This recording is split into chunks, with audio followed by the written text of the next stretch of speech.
거룩하신 하나님 감사합니다. 오늘도 복된 날 허락하셔서 감사하고 하나님을 예배할 수 있게 하셔서 감사합니다. 하나님 앞에 순서를 따라드리는 예물을 연락해 주십시오.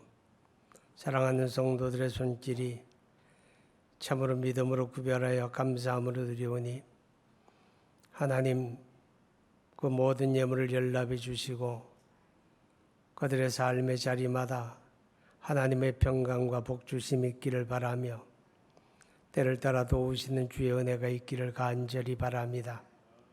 그들의 직장이 복되기를 바랍니다. 일터가 복되기를 바랍니다.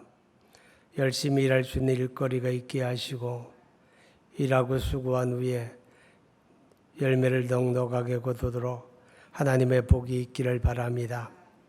약함과 병듦과 상함 속에 있는 이들을 주님의 긍휼력을 주시고 주님의 손길로 어루만져 주시며 그들을 둘러싸고 있는 모든 어둠의 세력이 사단의 권세가 그리스도 예수의 이름 앞에 깨어지고 끊어지고 물러가고 그들이 자유하고 평안하게 되기를 간절히 원합니다.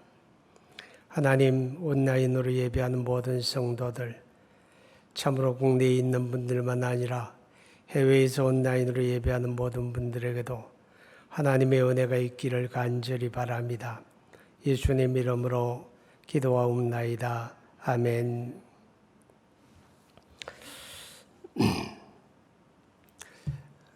우리가 성경에 보게 되면 예언서에 예레미야 선지자도 그랬고 에스겔도 그랬고 아모스도 그랬고 그 선지서에 보게 되면 내가 무엇을 보느냐 그런 질문의 말씀이 많이 나옵니다. 사람이 무엇을 보느냐에 따라서 그 삶의 행동이 결정이 된다. 그런 내용으로 귀결이 되는데 오늘 저와 여러분이 예수 믿는 사람으로 이 땅에 살면서 여러분이 무엇을 보는 눈이 있느냐 그게 매우 중요하다는 것입니다. 오늘 본문에 보게 되면 2절에 믿음의 주여 또 온전하게 하시는 이인 예수를 바라보자 그런 말씀이 있습니다. 그리스도 예수를 믿는 사람들은 적어도 세 가지 눈은 열려야 하지 않을까 그런 생각이 듭니다. 사도행전 7장 55절 56절에 보게 되면 스데반의 이야기가 나옵니다.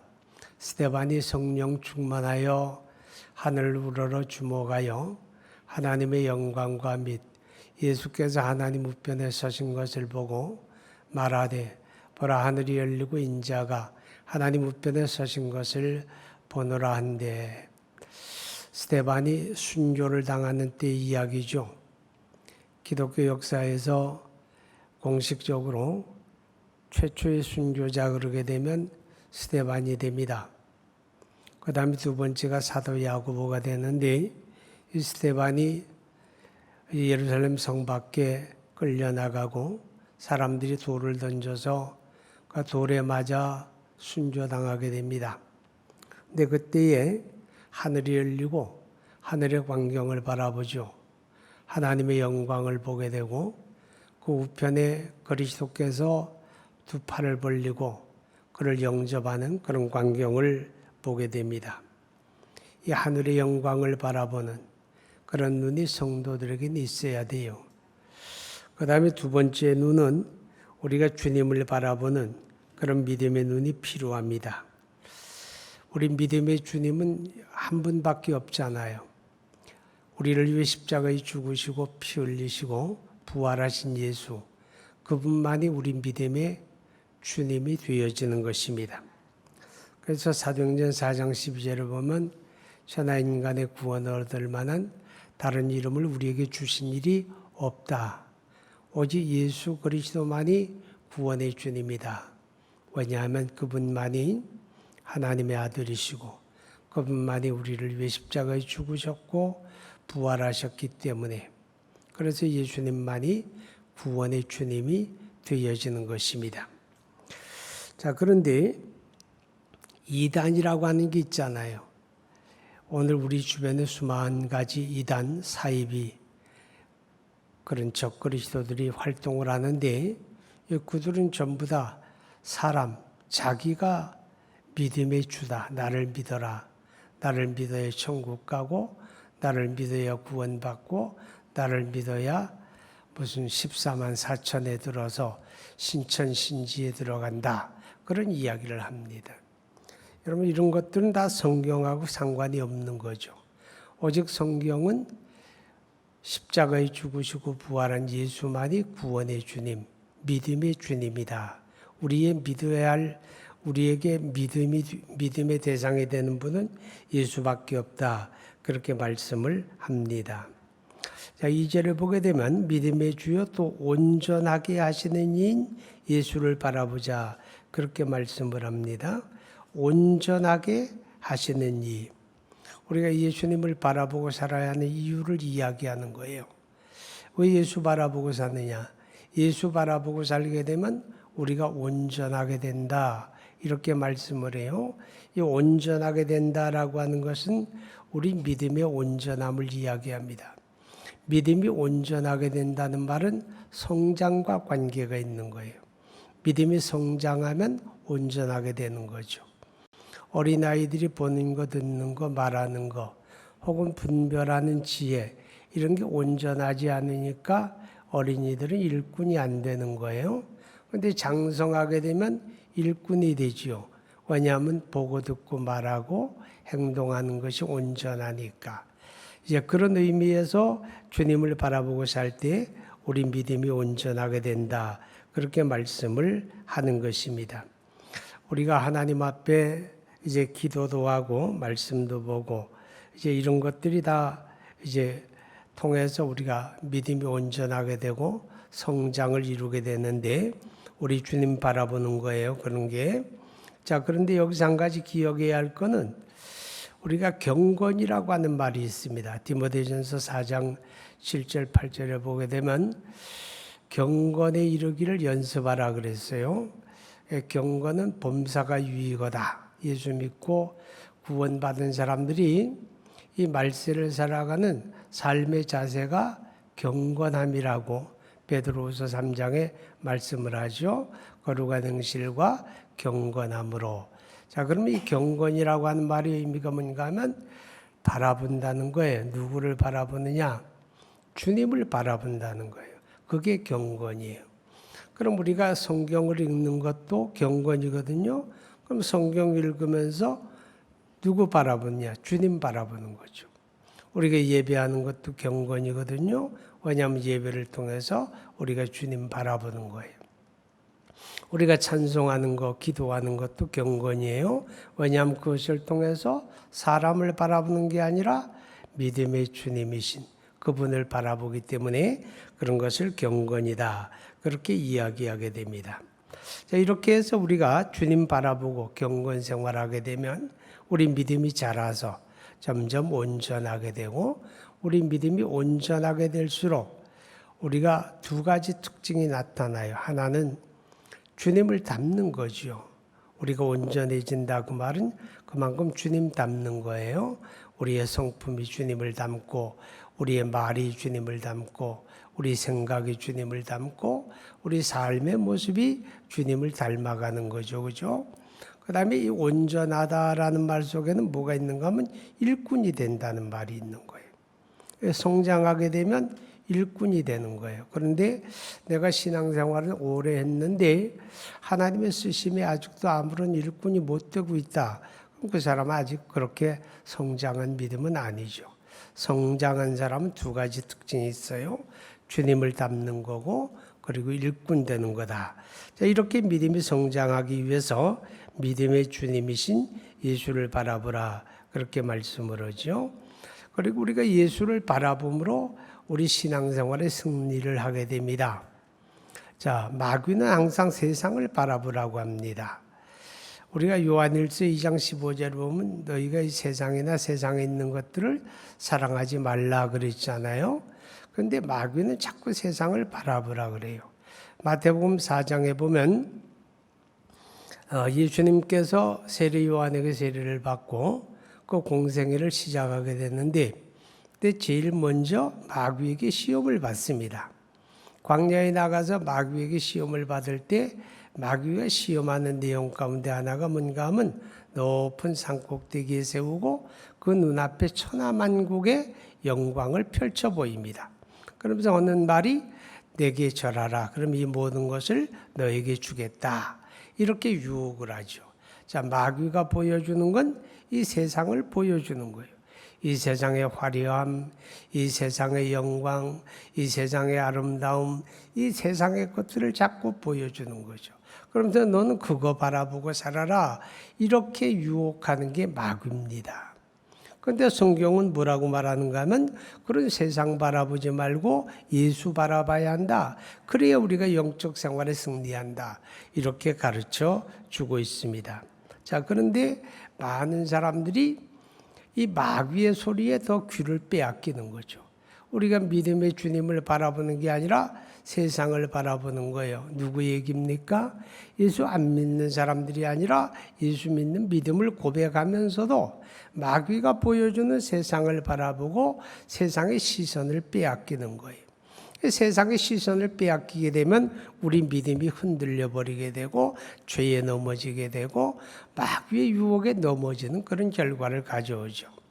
자, 우리가 성경에 보게 되면 마태복음 14장에 베드로의 이야기가 나오는데 베드로와 주님의 제자들이 밤에 배를 저어서 갈릴리를 건너가게 됩니다. 그때 풍랑이 일어나잖아요. 그죠? 풍랑이 일어나서 그들이 위기에 처합니다.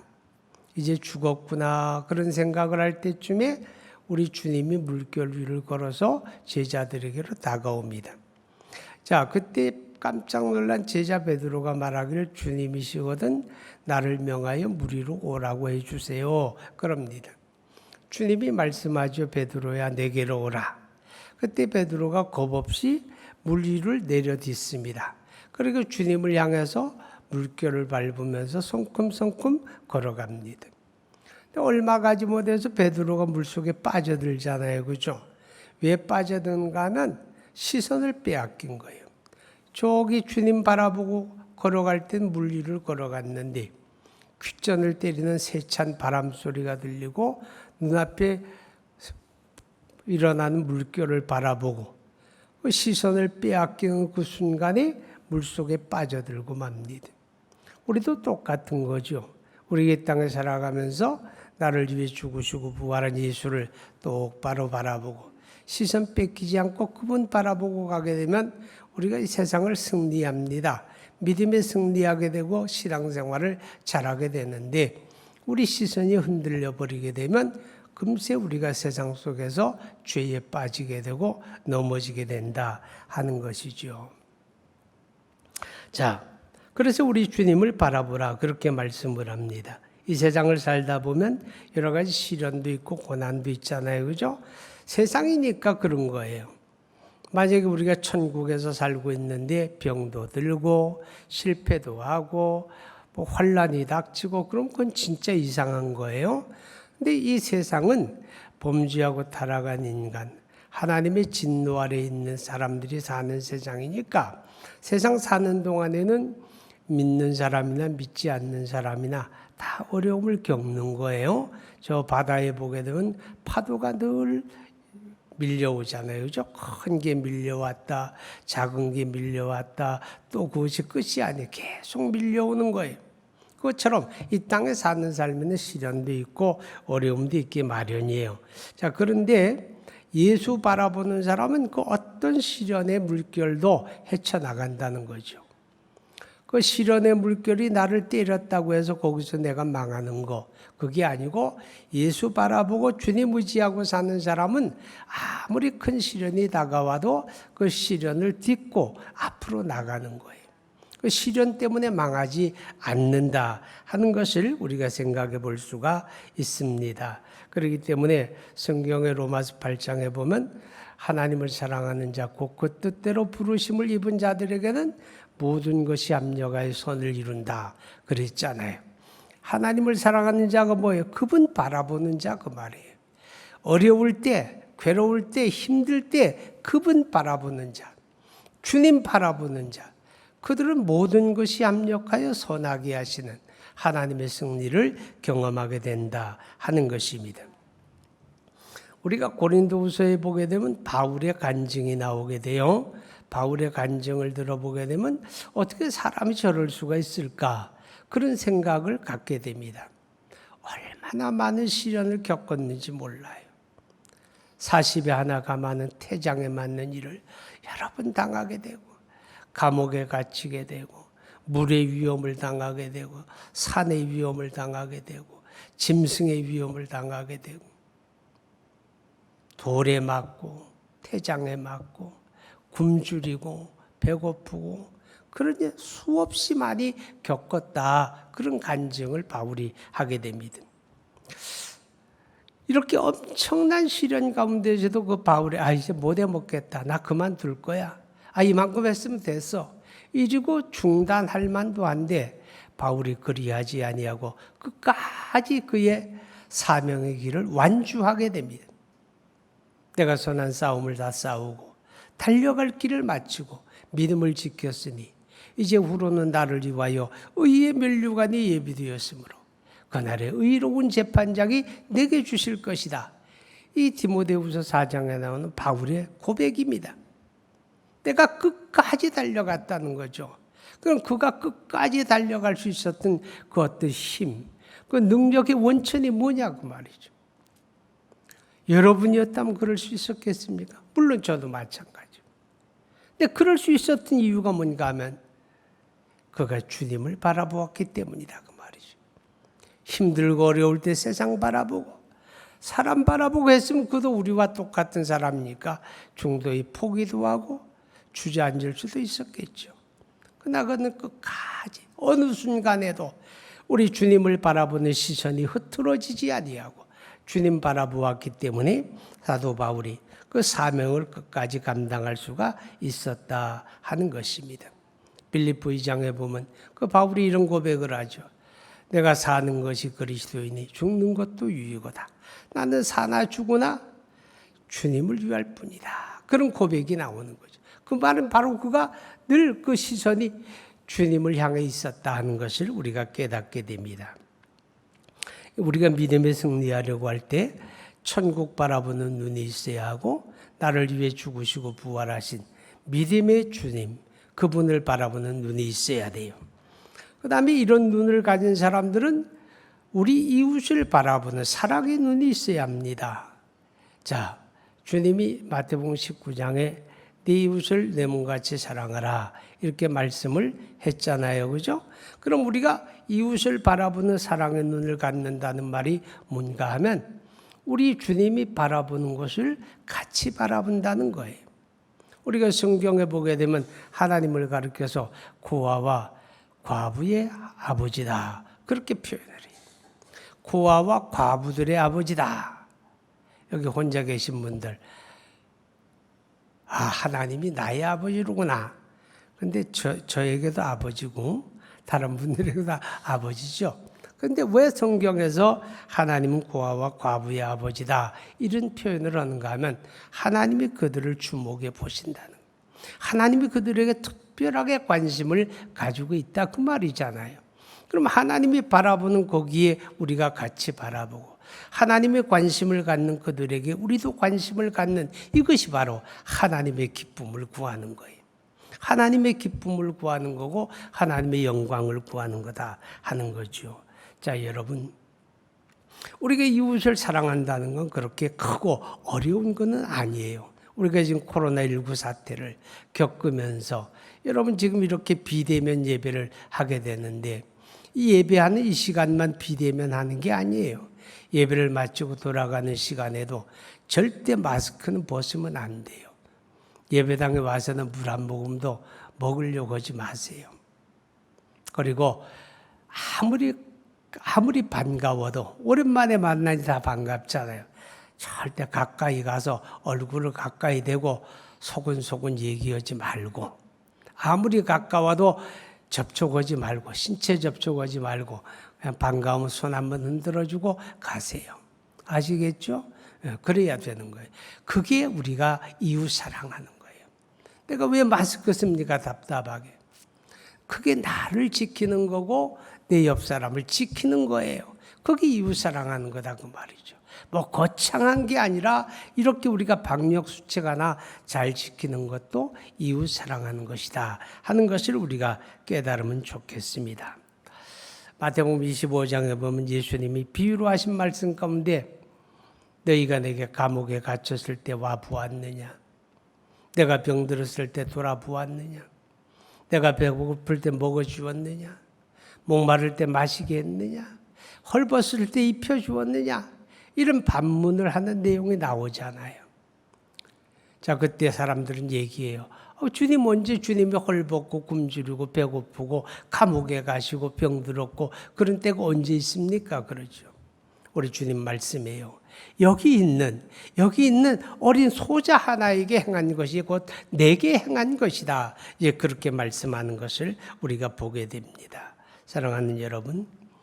그런데 오늘 우리는 저와 여러분이 이 내 주변에 있는 다른 사람을 돌아볼 수 있는 이 눈이 복된 눈이에요. 이 복된 눈이 열려야 되는 거잖아요. 천국을 바라보는 눈도 있고 주님을 바라보는 눈이 있다면 당연히 우리 이웃을 바라보는 이 복된 눈도 있어야 하는 거죠. 천국은 바라보는데 이웃을 바라보는 눈이 없다 그러면 좀 이상한 거예요. 잠언 22장 9절의 말씀을 한번 봅니다. 선한 눈을 가진 자는 복을 받으리니 이는 양식을 가난한 자에게 주이니라. 선한 눈을 가진 자가 복이 있다 그랬어요. 성경에 보면 잠언 28장에 눈이 악한 사람의 이야기가 나옵니다. 잠언 28장 22절 한번 봐요. 악한 눈이 있는 자는 재물을 얻기에만 급급하고 빈궁이 자기에게로 임할 줄을 알지 못하느니라. 이게 무슨 말인가 하면 왜 앞에는 선한 눈을 얘기하고 뒤에는 눈이 악한 자를 이야기하느냐. 여러분, 선한 눈을 가진 사람은 이웃을 보게 되고 그들에게 베풀게 되는데 그게 뭔가 하면 하나님 앞에다 행하는 거라는 거예요. 근데 눈이 악한 사람은 돈을 벌고 소유하기만 급한 거예요.